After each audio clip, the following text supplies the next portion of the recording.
नमस्कार सभी प्यारे मित्रों का स्वागत है आपके अपने YouTube चैनल प्रबोध क्लासेज पर। दोस्तों हम बात कर रहे थे हिंदी व्याकरण की और सबसे पहले हमने हिंदी व्याकरण को 0 लेवल से स्टार्ट किया था। उसके बाद हमने दूसरी क्लास ली थी साथियों। हिंदी व्याकरण में हमने भाषा क्या होती है और भाषा क्या हमने बिल्कुल डीप से पढ़ा था और कौन कौन से प्रश्न आपके पहले एग्जाम में पूछे गए थे इन सब के बारे में हमने पहले चर्चा कर ली थी। आज की क्लास में हम बात करेंगे साथियों वर्ण विचार। देखो वर्ण विचार की हम शुरुआत करते हैं। आखिरकार में आपके जो मात्रा अक्षर स्वर व्यंजन या फिर ध्वनि वर्ण वर्णमाला शब्द और आपके वाक्य ये होते क्या है हमने पहले बात करी थी। फर्स्ट क्लास में हमने सबसे पहले यही बात की थी। देखो प्रत्येक स्वर के उच्चारण में जो थोड़ा समय लगता है वो क्या कहलाती है, आपके मात्रा कहलाती है। कुछ फैक्ट आपको साथ ध्यान रखने हैं, हालांकि हमने इसके बारे में पहले चर्चा कर ली थी। ठीक है, आगे है कि अक्षर अक्षर क्या होते हैं। किसी एक ध्वनि या ध्वनि समूह के उच्चारित न्यूनतम इकाई को क्या कहते हैं, अक्षर कहते हैं। ध्वनि ध्वनि किसे कहते हैं कि भाषा की सबसे छोटी इकाई आपकी क्या होती है साथियों, ध्वनि कहलाती है। ठीक है, ये आपको ध्यान रखना है कि भाषा की सबसे छोटी इकाई कौन सी है, ध्वनि है। ठीक है, और जो हम बोल रहे हैं वो क्या है, ध्वनि है। आगे हम बात करते हैं वर्ण क्या होते हैं। ध्वनि के लिखित रूप को क्या कहते हैं, वर्ण कहते हैं। ध्वनि के लिखित रूप को क्या कहते हैं, वर्ण कहते हैं। और वर्ण कितने प्रकार के, आपके दो प्रकार के, एक तो स्वर और दूसरा कौन सा, व्यंजन। आपके साथियों जो है वर्ण कितने प्रकार के होते हैं, एक तो स्वर होता है, दूसरा व्यंजन होता है।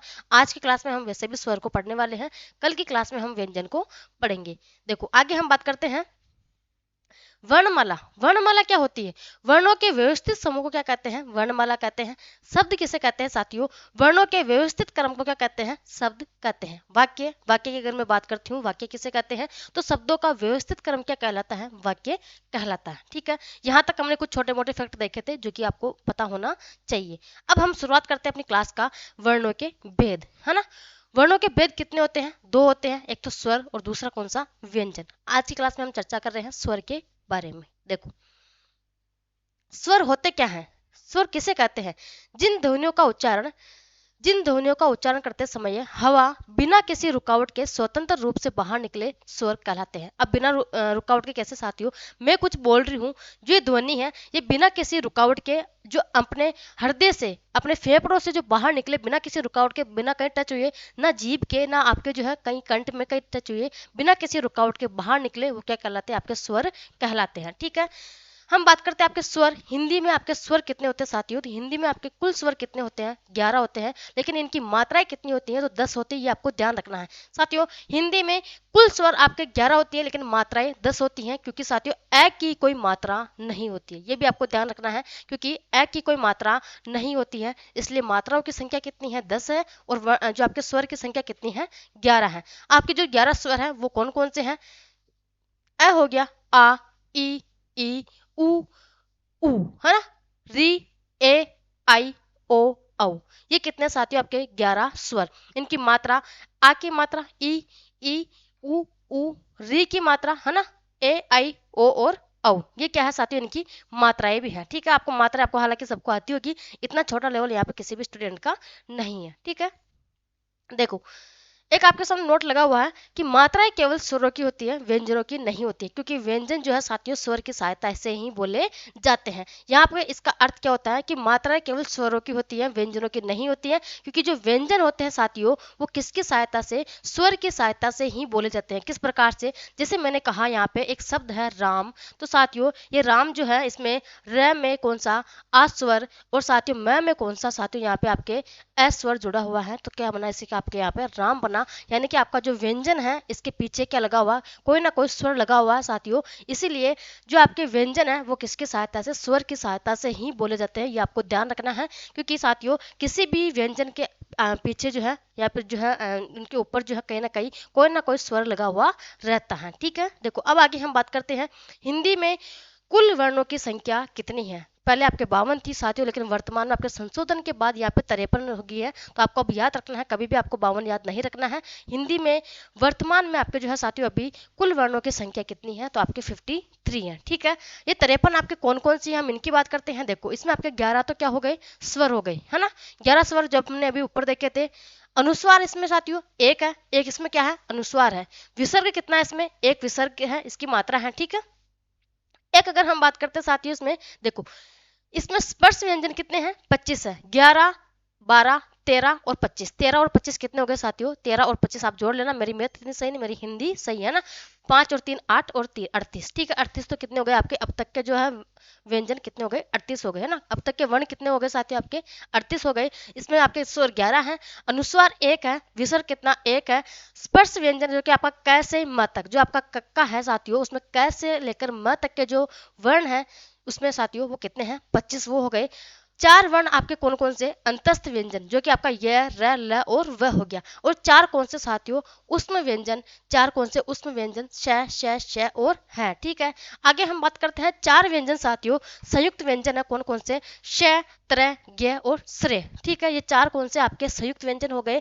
आगे हम बात करते हैं नुक्ताक्षर व्यंजन 2 हैं कौन कौन से? ड और ड।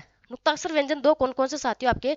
2 हो गए, ड और ड साथियों। ये ड और जो ड है साथियों ये आपके इस ड और ड से ही मिलकर जो है बना था, ठीक है। कौन कौन सा आपका ड और ड जो नुक्ताक्षर व्यंजन है।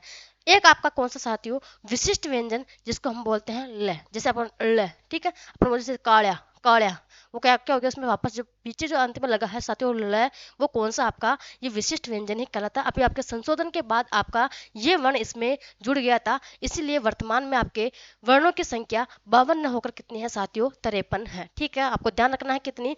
11 आपके स्वर, अनुस्वार 1, विसर्ग 1 हो गया, स्पर्श व्यंजन कितने? 25, अंतस्थ 4 व्यंजन हो गए, उसमें वाले 4 हो गए, संयुक्त व्यंजन इसमें 4 है, नुक्ताक्षर 2 हो गए और एक कौन सा आपका? विशिष्ट व्यंजन। ये आपके कुल मिला कितने हैं यहाँ पे? 53 वर्ण हो गए। अब हम बात करते हैं साथियों स्वरों के भेद।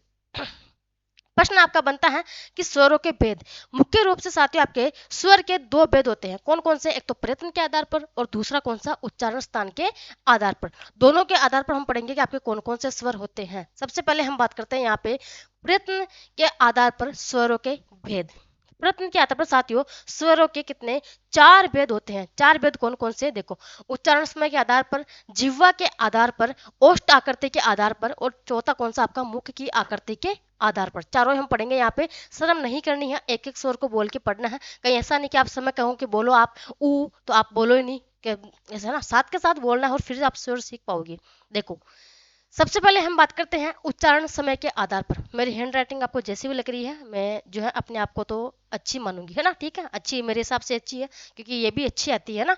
देखो, उच्चारण समय के आधार पर हम बात करते हैं साथियों स्वर कितने प्रकार के होते हैं? 3 प्रकार के होते हैं कौन कौन से?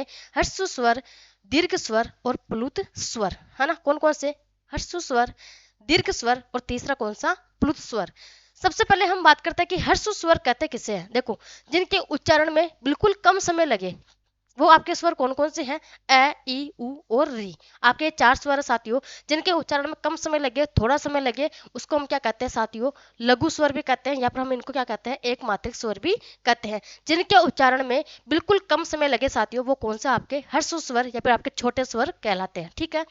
दूसरे आते हैं आपके दीर्घ स्वर।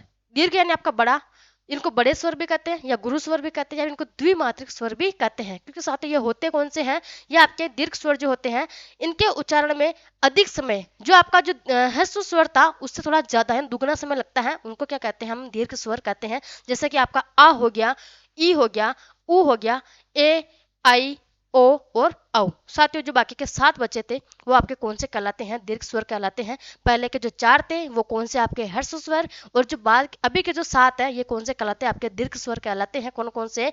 आ, ई, उ, ए, आई, ओ और औ, ठीक है। आगे हम बात करते हैं प्लुत स्वर।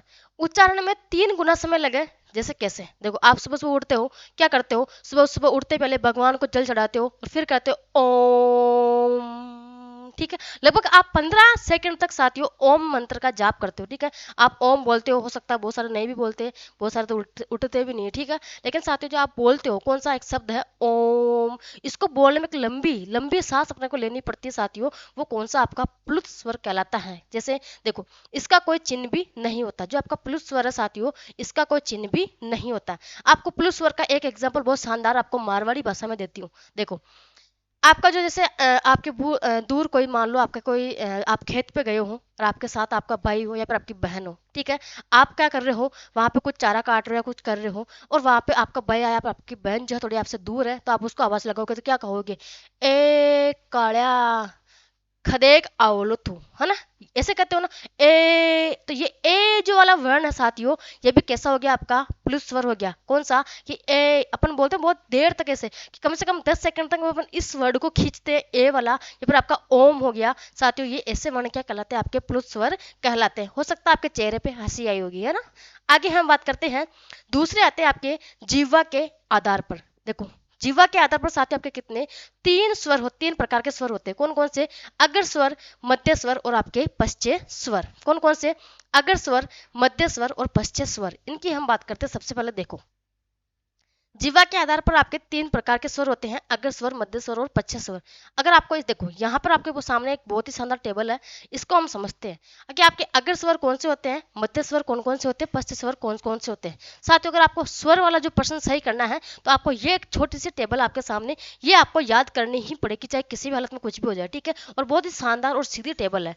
आपको करना क्या, देखना यहाँ आपको ए लिखना है। सबसे पहले आपको ऐसा ऐसा जो आपको डायग्राम बना लेना है, ठीक है। यहाँ आपको ए लिखना है, इधर आपको नीचे आ लिखना है, फिर उसके बाद ई और ई, है ना। छोटी ई नीचे लिखना है, बड़ी ई आपको क्या करना है ऊपर लिखना है। या फिर आप जो है साथियों बड़ी ई को ऊपर और छोटे ई को क्या करना है नीचे लिख देना, कोई बात नहीं, कोई फर्क नहीं पड़ेगा, ठीक है। ई ई हो गया, इधर ऊ और ऊ, फिर आपको ए आई, फिर आपको ओ और औ यहाँ पे लिखना है, ठीक है। इस प्रकार से आपको क्या होगा, इस स्वर याद हो जाएगा। मैं इसकी सबसे पहले बात करती हूँ। देखो अपने को क्या करना है, अगर स्वर, मध्य स्वर और पश्च स्वर इसमें पहचानना है। बहुत ही सीधा है, आपको पहचान आ जाएगा। देखो मैं आपको समझाती हूँ यहाँ पे। ये आपके साथियों जो लगे हुए हैं इधर, ये सारे कौन से आपके अग्र स्वर कहलाएंगे। कौन कौन से, ई ई ए और आई, ये सारे कौन से आपके अग्र स्वर कहलाते हैं। मध्य स्वर की अगर मैं बात करती हूँ साथियों, तो ये आपका एक जो है यहाँ पे बीच में, इसके आसपास में आजू बाजू में कोई स्वर नहीं है, तो ये कौन सा आपका मध्य स्वर कहलाएगा। जो पश्चय स्वर है साथियों, बाकी के सारे बचे हुए जो स्वर है वो कौन से आपके पश्चय स्वर कहलाएंगे। इस टेबल से आप याद कर सकते हो। आपको ऐसे याद नहीं रहेगा कि अगर स्वर में ई और ई, ए और ए आता है, मध्य स्वर में ए आता है, या फिर आपके पश्चय स्वर में ऊ ऊ ओ औ आता है, ठीक है। इस प्रकार से आपको याद याद नहीं भी रहे तो भी कोई बात नहीं, ठीक है। लेकिन आपको इस प्रकार से टेबल बना ली जिसमें आप अग्र स्वर, मध्य स्वर, पश्चय स्वर, या फिर आप अर्ध समृत, अर्ध विवृत, या फिर आप बात करते हो वर्तामुखी या फिर अवर्तामुखी, किसी भी प्रकार के स्वर को आप इससे बहुत अच्छी तरीके से याद कर सकते हैं। तो आपके इसमें अग्र स्वर कौन कौन से हो गए, ई और ई, ए और आई। मध्य स्वर कौन सा आपका ए, और पश्चय स्वर कौन से हो गए साथियों, ऊ ऊ ओ औ, और आपके एक तो ओ और एक कौन सा साथियों आ, ठीक है। ये सारे कौन से हो गए आपके पश्चय स्वर हो गए। अब आप देख सकते हैं यहाँ पे, ये देखो ये आपके अग्र स्वर, ये मध्य स्वर, और ये आपके कौन से साथियों पश्चय स्वर, है ना। सीधे तरीके से याद करेंगे। बाकी कितना भी घुमा फिरा के अगर आप याद करना चाहो तो साथियों उससे कोई फर्क नहीं पड़ता है, क्योंकि साथियों घुमाने से आप ही कंफ्यूजन होगी एग्जाम में। अगर आपने टेबल बना ली तो आपको किसी भी प्रकार का वहां पे स्वर पूछे, आप कभी भी कंफ्यूजन नहीं होगी, ठीक है। अब आगे हम बात करते हैं आपके तीसरे नंबर पर कौन से आते हैं, ओष्ठ आकृति के आधार पर स्वर। किसके आधार पर साथियों, ओष्ठ आकृति यानी होठ की आकृति, जो आपके लिप, होठ की आकृति के आधार पर साथियों किसके स्वर के प्रकार कितने दो होते हैं। एक तो आपके वर्तामुखी और दूसरा कौन सा अवृतामुखी। दोनों ही आपको याद रखना है। देखो वृत्तामुखी कौन क्या होते हैं आपके, कि ये वे स्वर हैं जिनका उच्चारण करते समय होठ की आकृति गोल हो जाती है, ठीक है। ये कौन से कहलाते हैं आपके वर्तामुखी, और जो गोल नहीं आकृति थोड़ी बराबर की स्थिति में रहती है वो कौन से आपके अवर्तामुखी। अब आपको पता नहीं लग रहा होगा मैडम अवर्तामुखी वर्तामुखी कैसे। देखो जैसे आप बोलोगे ऊ, है ना, शर्म नहीं करना, और साथियों शर्म करोगे तो पीछे रह जाओगे ना। अपने को सिर्फ अपना क्या करना है, काम करना, पढ़ना। एक स्वर आपके सामने वर्तामुखी ऊ ऊ, होठ की आकृति कैसी हो रही है, गोल हो रही है। एक आपके ओ औ, और एक आपका ये आपके डॉक्टर वाला ओ, है ना। ये साथियों इन सबको बोलते हैं जो आपके होठ की आकृति वो कैसी हो रही है, बिल्कुल गोल हो रही है ना, बिल्कुल एक गोल प्रकार की दिख रही है। अगर आपकी ये आकृति यहाँ पे, ये आपके होठ की आकृति यहाँ से थोड़ी गोल बनती है, तो ये कौन से आपके वर्तामुखी स्वर कहलाते हैं, ऊ ऊ ओ औ और ओ, ठीक है। ये किन से आपके वर्तामुखी स्वर कहलाते हैं। एक आते हैं आपके अवर्तामुखी। अवर्तामुखी की मैं बात करती हूँ साथियों, तो इसमें आपके होठ की जो आकृति है ऐसे गोल रह के नहीं, आपके सीधी सीधी, जैसे अपन नॉर्मली बात कर रहे हैं, जैसे अभी मेरे होठ की आकृति कैसी है, बराबर की स्थिति दिख रही है, ऐसे ही आपको किसमें दिखेगी, अवर्तामुखी में दिखेगी। देखो मैं यहाँ पे बात करती हूँ, एक स्वर आपके सामने है कौन सा आ में किसी प्रकार का मुंह, ऐसे तो नहीं हुआ ना, आ में किस प्रकार का मुंह होता है साथियों, सिर्फ छोटा सा, मात्र छोटा सा आ, ठीक है। ई ई ए और आई, यहाँ तक के लोगों को पता भी नहीं लगेगा इसके होठ हिल भी रहे कि नहीं हिल रहे, आ ई ए और आई, ठीक है। किसी प्रकार के साथ ही बिल्कुल बराबर की स्थिति जो है ये कौन से आपके वृत्तामुखी स्वर कहलाते हैं। अब देखो इस प्रकार शायद मेरे हिसाब से आपको याद नहीं रहेगा। अब हम इसको जो हम किसमें इसमें पढ़ते हैं, ये देखो, ये इसमें आपको याद रखना। देखो साथियों, देखो ये आपका वर्तामुखी, कौन कौन से साथियों, ये इधर के जो सारे हैं ये आपके कौन से वर्तामुखी। और साथियों ये आपका आ नहीं, इसमें आ नहीं लेना है, ठीक है, इरेजर इरेजर, ठीक है ना। ये आपके सारे साथियों कौन से हो गए, व्रतामुखी। और ये इधर के आपके जो सारे हैं वो कौन से, अव्रतामुखी स्वर कहलाते हैं। दो प्रकार से आपको याद रखना है, इसमें अ नहीं आएगा, अ आपको शामिल नहीं करना है। अ आपको साथियों एक मात्र वही याद कर लेना कहाँ पे, जहाँ मध्य स्वर आपको पूछा जाता है, ठीक है। देखो इसमें आपके कौन कौन से व्रतामुखी कौन कौन से हो गए, उ ओ औ और ओ, ठीक है, ये आपके कौन से व्रतामुखी हो गए। और इधर साथियों ये सारे थे ये कौन से हो गए, आपके अव्रतामुखी स्वर हो गए, अव्रतामुखी स्वर आपके यहाँ पे हो गए। साथियों इस प्रकार से अगर आप समझोगे तो ही आपको समझ में आएगा, शर्मिंदगी नहीं करनी है। आप बोल के भी देख सकते हो, देखना ए तो आपको हटाई देना, ठीक है, इसमें आपके ए नहीं आएगा। आ में आपके नॉर्मल नॉर्मल स्थिति होठ की, ठीक है, के बाद में आपके ई में भी आपके नॉर्मल ई, ऊ में आपके किस प्रकार के गोल, ऊ बड़ा ऊ में भी आपके गोल हो गई। बड़ा ऊ के बाद आपके साथियों कौन, बड़ा ऊ, ठीक है, फिर आपके री, री आपके साथ इसमें नहीं आएगा। ए में आपके बराबर, आई ओ और औ, ठीक है। इस प्रकार से आपको क्या करना है, याद रखना है ये आपकी किस प्रकार से हो गई, वर्तामुखी और अव्रतामुखी। आगे हम बात करते हैं साथियों, चौथी आकृति आती है आपकी कौन सी, मुख आकृति के आधार पर स्वर के वर्गीकरण। कितने, चार प्रकार के होते हैं साथियों, संवृत स्वर, अर्ध संवृत, विवृत और अर्ध विवृत। देखो इनको किस प्रकार से याद रखना है, इनके भी हम जो है कुछ ना कुछ ट्रिक निकालेंगे। देखो संवृत स्वर आपके कौन से होते हैं, सबसे पहले आपको ये ध्यान रखना है। देखो स्वरों का उच्चारण करते समय जो आपका मुख है वो कौन सा, थोड़ा सा खुले। स्वरों का उच्चारण करते हैं जब हम, तो साथियों किसी भी स्वर का उच्चारण करते समय अगर आपका मुख जो है, मुख थोड़ा सा खुल रहा है तो वो कौन सा आपका संवृत स्वर कहलाता है। यानी मुख आपका जो कम कम खुले, खुले लेकिन थोड़ा कम वैसे, मतलब बिल्कुल हल्का सा खुले, तो वो कौन से आपके संवृत स्वर कहलाते हैं। जैसे आपके ई हो गया, ई आपके कौन सा, ऊ और ऊ। हालांकि आपकी स्थिति गोल बन रही है ऊ में, लेकिन आपका मुंह जो है बिल्कुल थोड़ा सा खुल रहा है, ठीक है। लेकिन देखना समृद्ध स्वर आपके ई ऊ और ऊ, है ना, होठों की शेप आपके बिल्कुल छोटी छोटी सी रहेगी, तो साथ ही कौन से कहलाते हैं, आपके समृद्ध स्वर कहलाते हैं। बात करते हैं हम अर्ध समृद्ध की, तो अर्ध समृद्ध स्वर आपके कौन से होते हैं, इसके अंतर्गत मुख थोड़ा सा, यानी कि आपका जो समृद्ध स्वर है, या आपका जो समृद्ध स्वर साथियों ई ऊ, इसको बोलने में आपका जो इससे थोड़ा सा हल्का सा ज्यादा जो मुंह खुलता है साथियों, वो कौन सा कहलाता है, आपका अर्ध समृद्ध स्वर कहलाता है। जैसे आपके ए और ओ, ए ओ। अब आप तो एक तो से बोलते हैं ई ऊ ऊ, ठीक है, एक आप ऐसे बोलते हो ए और ओ, ठीक है, थोड़ा सा ज्यादा खुला हिस्से, तो ये कौन सा हो गया, आपका अर्ध समृद्ध स्वर कहलाते हैं। एक आता है आपका विवृत स्वर। साथियों विवृत स्वर क्या होते हैं, देखो स्वरों का उच्चारण करते समय मुख अधिक खुले, अधिक यानी अब आप समझ सकते हो, देखो यहाँ पे आ, अब जैसे मैंने आ बोला आ, तो साथियों मुंह की स्थिति कैसी हुई, बड़ी हुई आ।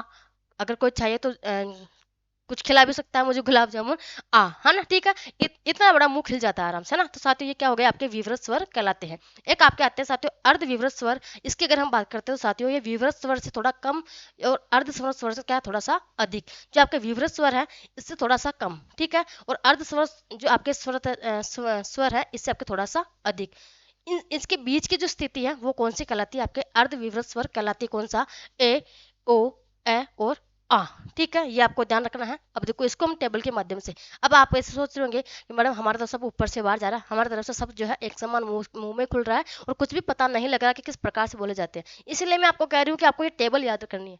अब इस टेबल के माध्यम से आप समझो, देखो आपके जो टेबल है, ठीक है, इसमें आपके समृद्ध स्वर ई ऊ और ऊ, ये चारों आपके साथियों ये कौन से हो गए, आपके समृद्ध स्वर हो गए, ठीक है। ये आपको ध्यान रखना है यहाँ तक, ये आपका ओ नहीं आएगा, यहाँ पे ये आएगा, ठीक है, ये आपका ऊ और ऊ, है ना, ई ऊ और ऊ। अर्ध समृद्ध स्वर में आपके दो आएंगे, ए और ओ, ठीक है। अर्ध विवृत में आपके ए और आपका ओ, ठीक है, ये आएगा। और विवृत स्वर में साथियों आपका एक आएगा, कौन सा, आ, ठीक है। इस प्रकार से आप चारों को ही समझ सकते हो। अगर आपको टेबल याद रहेगी तो इसमें आपको सीधे सीधे दिए हुए हैं तो आपको इस प्रकार से याद रह जाएगा, नहीं तो आप जो है साथियों डायरेक्टली इसको याद भी कर सकते हैं। अब हम बात करते हैं आगे उच्चारण स्थान के आधार पर स्वर। दूसरा आपका जो प्रकार था, एक तो था आपका प्रयत्न के आधार पर, दूसरा कौन सा था, उच्चारण स्थान के आधार पर, ठीक है। उच्चारण स्थान के आधार पर साथियों आपके 5 प्रकार के स्वर होते हैं। कौन कौन से, एक तो कंठ्य स्वर हो गया, तालव्य, मूर्धन्य, ओष्ठ्य, कंठ तालव्य और कंठोष्ठ्य, ठीक है। देखो कंठे स्वर जो आपके यहाँ से कंठ से बोले जाते हैं ए और आ, या कंपन सा लगता होगा आपको जब आप बोलते हो ए और आ, तो यह कंपन सा जो लगता है साथियों कौन से आपके कंठे स्वर कहलाते हैं। एक होते हैं आपके तालु, तालव्य स्वर आपके ई और ई, जो आपके तालु या जीभ के यहाँ नीचे है ना, ये कौन से आपके तालव्य स्वर ई और ई, ये कौन से कहलाते हैं आपके तालव्य स्वर कहलाते हैं। एक आते हैं आपके मूर्धन्य स्वर री, री मूर्धन्य जो आपके मुर्दा, मुर्दा कैसे कहते हैं साथियों, मुर्दा, मुर्दा से यहाँ से जो बोले जाते हैं साथियों, जो आपके कौन से आपके री स्वर जो है वो कौन सा आपका मुर्दा स्वर कहलाता है। मुर्दा यहाँ पे आपके मूर्धन्य स्वर है ना, इसको मुर्दा स्वर भी कहते हैं। ठीक है, आगे हम बात करते हैं ओष्ठ्य स्वर। ओष्ठ्य कौन सा, होठ, होठ की सहायता से ऊ और ऊ, होठ की सहायता से बोले जाते हैं साथियों, उसकी सहायता से बोलने वाले स्वर आपके क्या कहलाते हैं, ओष्ठ्य स्वर कहलाते हैं, ऊ और ऊ। अब आते हैं आपके दो जो साथियों, देखो एक तो आता है आपका कंठ तालव्य और एक कंठोष्ठ्य। ठीक है, कंठ तालव्य आपका कौन सा, ए और आई, एक तो आपके कंठ से और साथ ही साथ किसके आपके तालु से, दोनों के एक साथ उच्चारण जो आपके निकलता है साथियों, जो स्वर निकलता है वो कौन सा आपका कंठ तालव्य कहलाता है। और कंठोष्ठ्य, कंठ और आपके ओष्ठ, होठ, कंठ से और होठ से जो स्वर बोले जाते हैं वो कौन से आपके कंठोष्ठ स्वर कहलाते हैं, आपके ओ और औ। तो कंठी स्वर कौन सा हो गया, ए और आ, तालव्य स्वर ई और ई। ठीक है, मूर्धन्य स्वर आपका री, ओष्ठ्य स्वर आपका ऊ और ऊ। ठीक है, कंठ तालव्य आपका ए और आई, और साथ ही कंठोष्ठ स्वर कौन सा होता है आपका ओ और औ। साथियों इस प्रकार से आप जो है स्वर को बिल्कुल बहुत ही अच्छी तरीके से पढ़ सकते हैं और बहुत साधारण तरीके से, ज़्यादा आपको कुछ याद नहीं रखना है इसमें, मैंने आपको बताया था उतना आपके लिए बहुत ही अच्छा रहेगा, है ना। चलो ठीक है, और आशा करती हूँ आपको समझ में आया होगा साथियों। अगर कुछ नए स्टूडेंट जुड़े हैं तो साथ चैनल को सब्सक्राइब कर लेना ताकि आपको आने वाली हर वीडियो का नोटिफिकेशन आपको मिल सके। ठीक है, तो धन्यवाद, आज के लिए यहीं, शुभ दिन।